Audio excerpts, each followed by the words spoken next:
Future trading எப்படி? So இவர் எது கேட்டிங்கன்னு சொன்னால், நான் பைனரி ட்ரேடிங் ஆப்ஷன் ட்ரேடிங்லாம் யார் எந்த மாதிரியான ஆட்கள் போய் விளையாடுற, அது எப்படிப்பட்ட ஒரு சூதாட்டம், அந்த சூதாட்டத்தை எப்படிப்பட்ட மைண்ட் செட்டில் இருக்கிற ஆட்கள் நான் போய் விளையாடுற சூதாடுறேன்னு சொல்லியிருந்தேன். அதுக்கு இவர் அப்போ ஆப்ஷன்ஸ் ட்ரேடிங் பைனரி ட்ரேடிங் எல்லாம் பிள்ளைன்னு சொன்னால் ஃபியூச்சர் ட்ரேடிங் என்ன பிள்ளையான்னு சொல்லி கேட்டிருக்காரு. Compared to option trading binary trading இது கொஞ்சம் பரவாயில்லாத சூதாட்டம். ஸ்டில் இதுவும் சூதாட்டம் தான், கொஞ்சம் பரவாயில்லாத சூதாட்டம். இப்போ பைனரி ட்ரேடிங் ஆப்ஷன் ட்ரேடிங்கில் நீங்கள் ப்ரெடிக்ட் பண்ணுற இதுக்கு மாற்றி நடக்கும்னு சொன்னால் நீங்கள் போட்ட காசி அப்படியே இல்லாமல் ஆயிரும். ஆனால் இதில் பார்த்தீங்கன்னு சொன்னால் இதில் நீங்கள் கிராஃப் மேலே போமா கீழே வருமானு ப்ரெடிக்ட் பண்ணுறது தான். ஓகே. ஸோ ஆனால் இதில் பார்த்தீங்கன்னு சொன்னால் நீங்கள் எந்த சைடில் ப்ரெடிக்ட் பண்ணீங்களோ ப்ரெடிக்ட் பண்ண சைட்லேயே உங்களுக்கு கிராஃப் மூவ்மெண்ட் ஆகுதுன்னா உங்களுக்கு ப்ராஃபிட் அப்படியே கூட்டிகிட்டு போகும். ப்ரெடிக்ட் பண்ணுற இதுலேருந்து மற்ற திசையில் கிராஃப் மூவ் ஆகணும்னா உங்களுக்கு மைனஸ் கூட்டிகிட்டு போகும். எடுத்த உடனே ஜீரோ ஆகுது, நீங்கள் போட்டாச்சு இல்லாமல் ஆகுது.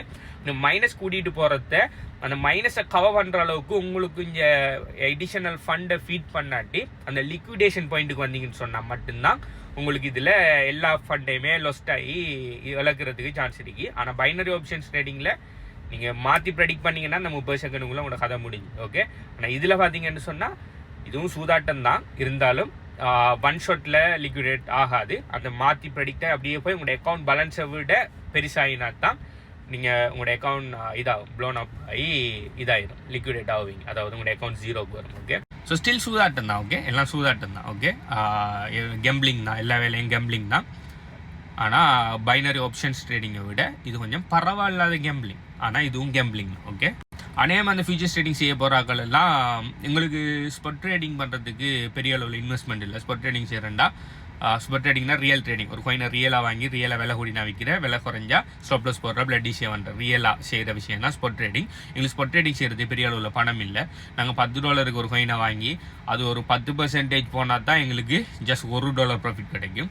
ஆனால் நாங்கள் ஃபியூச்சர் ட்ரேடிங்கில் அதே $10 10x போட்டால் $100 ஜஸ்ட் ஒன்று வந்தாலே $10 எங்களுக்கு அதே 1% கிடைச்சிருன்னு சொல்லி போட்டு இந்த மைண்ட் செட், அதாவது கூடுதலான லாபம் எதிர்பார்க்கறதுக்காக கூடுதலான பணம் ஏர்ன் பண்ணலாம் குறைந்த முதல்ல வச்சுன்னு சொல்லி தான் அநேகமாக இந்த ஃபியூச்சர் ட்ரேடிங்கை நாடி போகிறேன். ஆனால் இதில் இருக்கிற ரிஸ்க் என்னன்னா, நாளைக்கு மார்க்கெட் நீங்கள் ப்ரெடிக்ட் பண்ண மாதிரி போகல, நீங்கள் மேலே போகும் சொல்லி பெட் கட்டுறீங்க, கீழே போய்து, இல்லாட்டி கீழே போகும் பெட் கட்டுறீங்க, மேலே போய்துன்னு சொன்னால் நீங்கள் உங்களோட லிக்விடேஷன் லெவலை கவர் பண்ணுற அளவுக்கு உங்களோட யூஎஸ்சிடி ஃபீட் பண்ணுற அளவுக்கு யூஎஸ்சிடி இல்லாட்டி நீங்கள் லிக்விடேட் ஆகி ஜீரோக்கு வருவீங்க. ஓகே. ஆனால் ஸ்பாட் ட்ரேடிங் அந்த பிரச்சனை இல்லை. நாளைக்கு உங்களுக்கு அதை டிசிஏ பண்ணுறதுக்கு பணம் இல்லாட்டியும் நீங்கள் வெயிட் பண்ணினா நாளைக்கு மார்க்கெட் மூவ் ஆகக்குள்ளே திரும்ப பழைய லெவலுக்கு வந்து திரும்ப ப்ராஃபிட்டில் க்ளோஸ் பண்ணலாம், இல்லாட்டி நீங்கள் வாங்கின ப்ரைஸுக்கே க்ளோஸ் பண்ணலாம். ஆனால் அந்த கன்செப்ட் ஃபியூச்சர் ட்ரேடிங்கில் இல்லை. அது லிக்விடேஷன் அமௌண்ட்டை கவர் பண்ணுற அளவுக்கு உங்கள்கிட்ட பணம் இல்லாட்டி நீங்கள் கொண்டு போன பணத்தையும் லாஸ் பண்ணுவீங்க.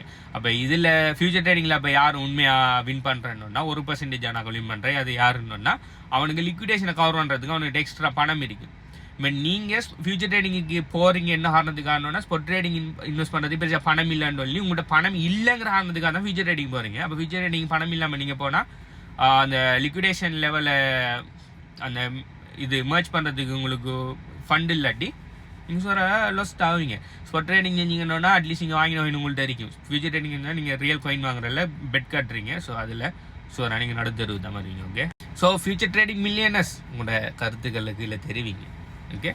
இதை பற்றி மத்தாக்கள் என்ன நினைங்கன்னு சொல்லி கீழே காமெண்ட் பண்ணுங்கள். அடுத்தது ஃப்ரீ ஆட்டோஸ் மற்றது ட்ரேடிங் மோட்ஸல் மூலம் பெசிவின் காமெண்ட் பண்ண சம்மந்தமாக டீட்டெயில்ஸ் பண்ணணும்னு சொன்னால் HBO கன்சல்டன்சி டெலிகிராம் சேனலில் ஜாயின் பண்ணுங்கள். லிங்க் பண்ணணும்னு சொன்னால் HBOன்னு சொல்லி கீழே காமெண்ட் பண்ணுங்கள். பாய்.